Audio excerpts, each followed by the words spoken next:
Hey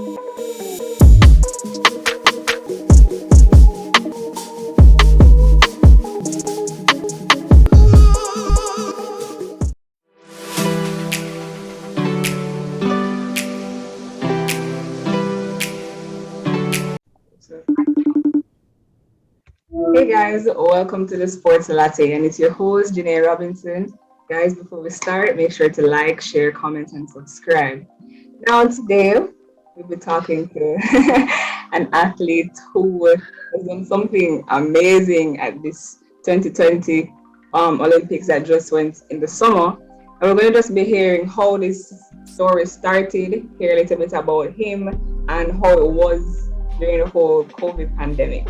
So, without further ado, welcome Ronald Levy. Hi everyone. Ronald Levy here, as she just said. And go ahead with your first question. I'm here to answer anything you want to know. All right, so let's just let the people know who is Ronald. Like, who are Who you? is Ronald? Who may be do? Very down to earth. Steady back in terms of I really don't go out much.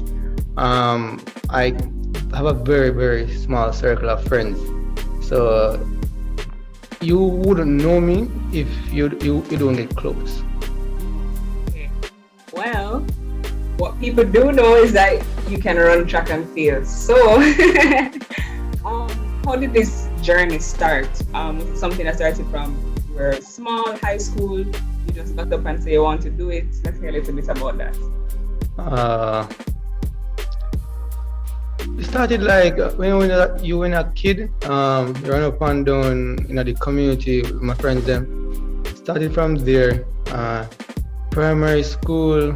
I know I wanted to choose track and field because I was at football practice in primary school. I can't remember this very good.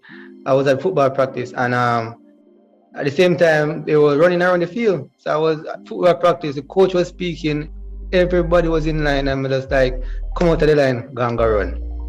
Like, come out of the line, go and go run. And when we come back, the coach was like, no man, you don't want to do football. You go and go run. And from there I never like tried football ever again. Just straight to track and field. Now, usually people hear track and field, I think of 100, 200, the cliches. But how comes you picked hurdles of all the events? I know say yo, me did slow. Like me slow. So at Russies, cause I attended Russies before I went to States. So at Russies, did a bag of event. I was doing 400 at first, and never really good at the 400. I'm in a class one and I run like 52. So they had a coach. Shout out to Mrs. Smith and Mr. Coombs. Mr. Coombs said, you can try hurdles though. So I started the 4 hurdles. I think did I medal at Western Champs? I think so. I think that was my first major, like big medal, yeah, medal at Western Champs, and I got a friend. Yeah, I got a friend, Tafari. After which spoke to Ronald Walcott. Never really want to come state still, but in a big, like we really need to try this track and field thing. So I begged Ronald Walcott to go to States, and he accepted me. I tried very hard, and in States, the 4 hurdles was going good, but I saw a guy named Dennis. He was the brother love chat. Like he was fast and he loved running off him more. And to be honest, I love a challenge. So I was like, I bet me can run it 110. And I was like, yeah, can do it. And asked Ronaldo for like extra lessons. So, like I want to do this. So took it up, start to train like so. I might do four of those And then on Sundays we do one thing. Like so when everybody like I do them chores at states and everything, me hold on the field with Ronaldo and I do one thing practice. And champs, big moments, flap myself, come fifth. That's in the 400 hurdles. But and I redeemed myself back and came third in the 110. Then move from there, so go UTech. 400 never gone good for me. I'm going to make up my mind and say, boy, 400 program too hard. Can't do it. And I decided that, okay, we'll try this 110 thing. And yeah, it reached some success so far. How did you adjust moving from country to town? I had most of my friends that year. So when I came, I had 2 persons from states along with me, along with persons that I was close with. Yeah. From where, so it helped me adjust, but it was no like it was a big wow because that was the second time. Apart from coming to champs, yeah, the second time I was like going to town, like so staying at UTech. When I was staying at UTech, I didn't go much apart from the regular parties and everything. Yeah, it was just chuckles. So talk to us a little bit about the UTech journey and how you transitioned from UTech to MVP, and then we'll continue. Well, I did not want to go to UTech. Like, was once I found out like I could do something with this track and field in terms of get a scholarship and everything. Yeah. Finally, I was like, yo, Naldo, I really look on a foreign, because I think that going overseas, I could better myself in terms of school, kind of work, maybe send some money, give mommy. That was my aim. So nights upon nights, me and Ronald, in our office, I'm like, yeah, talk about it. Like, so if we talk about it, I'm like, convince me yet to go UTech. So tomorrow night we'll go back on this, and this been like 2 weeks straight with upon it every single night at all. Until me just came and say, well, I'm gonna go UTech and make the best of my opportunity. Yeah, and look at it now. Talk about winning an Olympic medal. That's a big deal. Now, I know that when COVID started, track and field in Jamaica was kind of on a pause. People never knew what was going to happen. The whole system. How did it affect you and your training schedule? Well, for me, I have to start way back after my 2018 season, right? Yeah. I found out that I had a stress fracture in my left foot, right? My left shin. And spoke to the doctor. I sit out most of like background in terms of I miss October, November, December, January, start back in February, and it was okay because World Championship was like October, like early October, late September, early October. So I was training. My shin was still affected. I still had the stress fracture. So somehow, by the grace of God, I won child, and was still laboring. And in August of that year, I had another stress fracture in my right shin, and everything went downhill from that. So directly after the World Championship in 2019, I did a surgery. So, and knowing in mind, not knowing COVID would happen, but knowing in mind, if the Olympic was in 2020, I would not make that trip. So I was already set to in my mind that okay, I need to get this surgery done because no matter what I was doing, wasn't helping me in terms of healing. Yeah. I went to the doctor, got how much machines to help heal bone, and calcium, pill D3, everything. So, mind you, so when COVID happened, it was devastating and still, as you know, causing a lot of havoc across the world and in Jamaica. But I was glad for the postponement of the games, so that it could give me enough time to recover and heal. So I'm not glad for COVID, but I am glad for the postponement of the games. The Olympics started in late July. Um, I'm sure you guys had to quarantine and the whole works before that. How was the trip with this Olympic team? And was this your first Olympic team? Yes, my first Olympic, I did not get on the scene until very late 2017. 2017, I was like 24, 25. So first Olympics, and it was a memorable one. Yeah.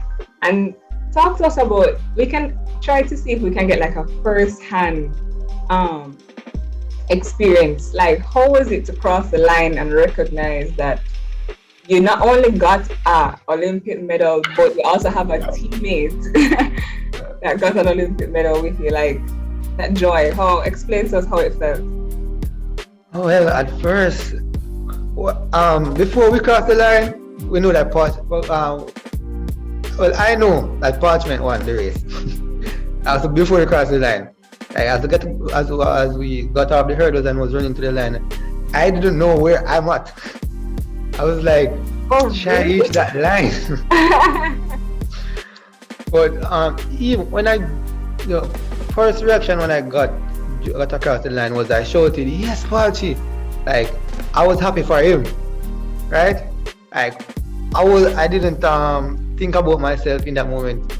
In that exact moment, I wasn't thinking about myself. I was like, "Yes, Pachi! Yes, Pachi!" Like yeah, I was excited for him, and like then I went to the ground. I'm like, I was looking up at the scoreboard and like, Jaja, which part me there? Right? So I was like, was never, and then Parchment came and hold my hand. And I was like,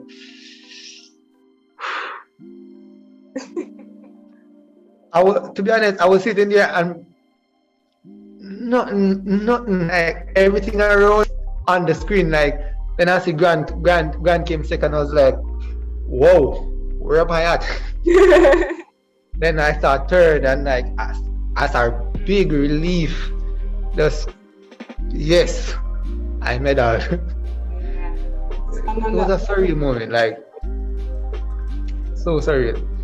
Something I wouldn't want to go experience again though, in terms of not like not knowing where I finished in the race. I You don't want to be think I sure would about like to it. experience that. Yeah.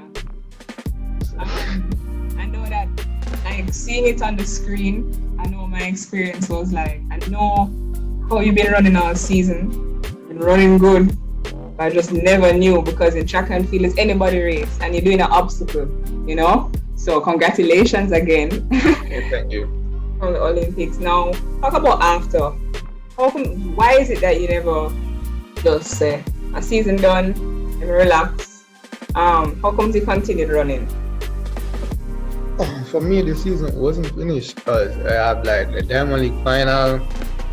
It's not like I won gold. Even if I did one goal or break the world record, I still would have competed because that is just me. Yeah. Um, the season not finished until France said finish. Yeah. But that's the truth.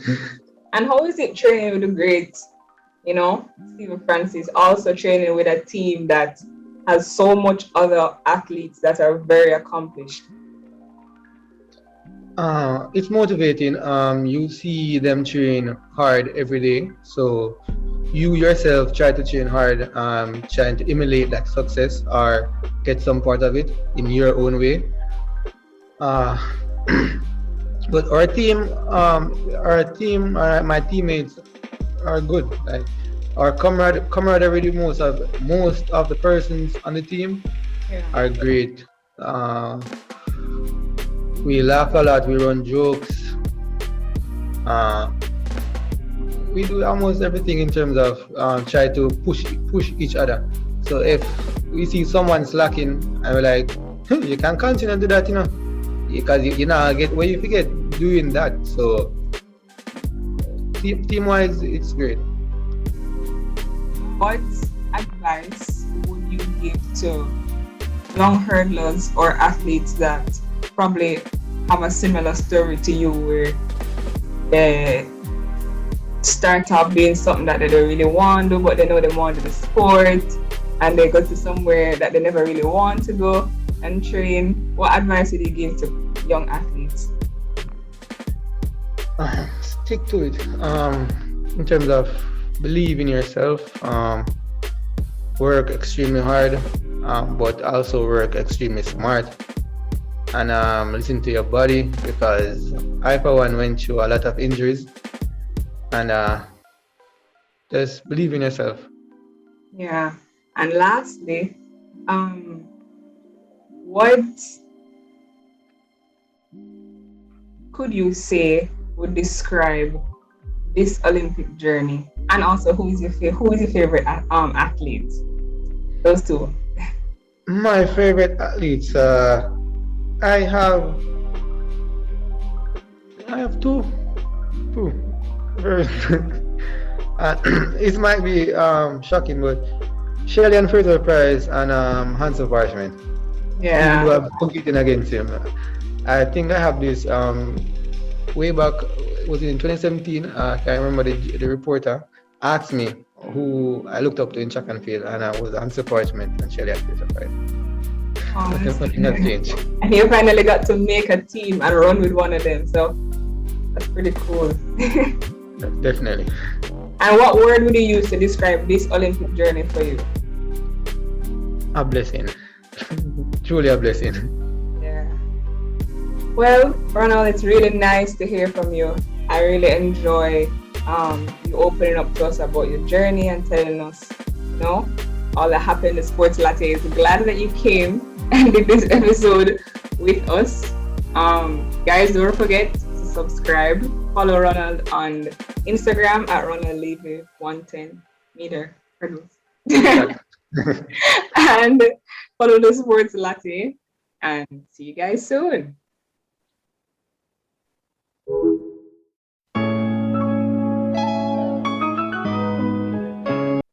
Hey guys, welcome to the bonus feature of the Sports Latte. We're here with Ronald Levy and we're going to be playing Would You Rather.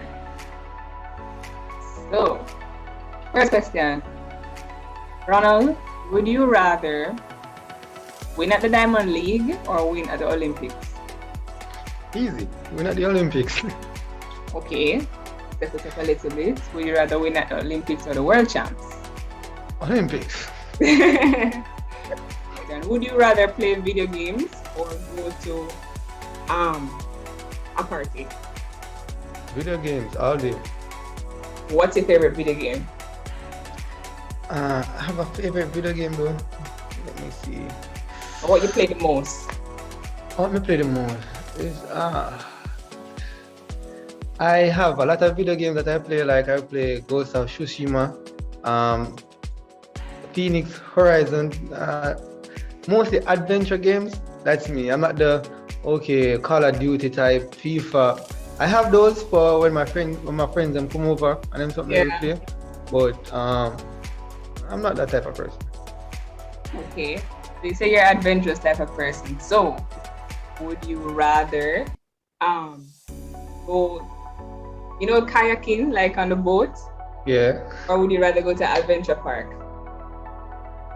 Depends on how far my kayak, and if it's a river or something like that. Yeah, it's in a river. Say it's in a river.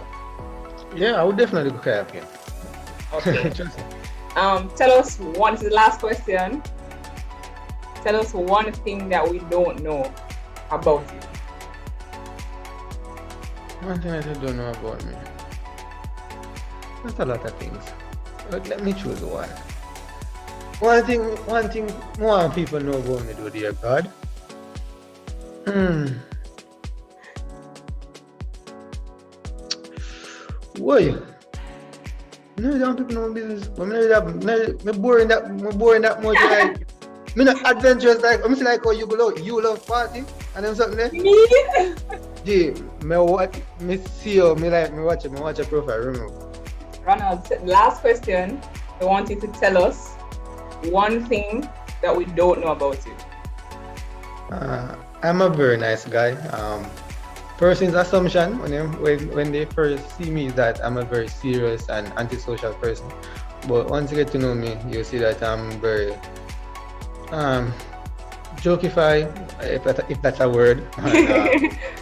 And I really like my friends there. Yeah. So Well, once we're friends, you get the best out of me. well, thank you again. It's a pleasure. I'm really glad that I got to talk to you today and just hear about, firsthand what happened at the Olympics and the journey. So thank you. Thank you. Later.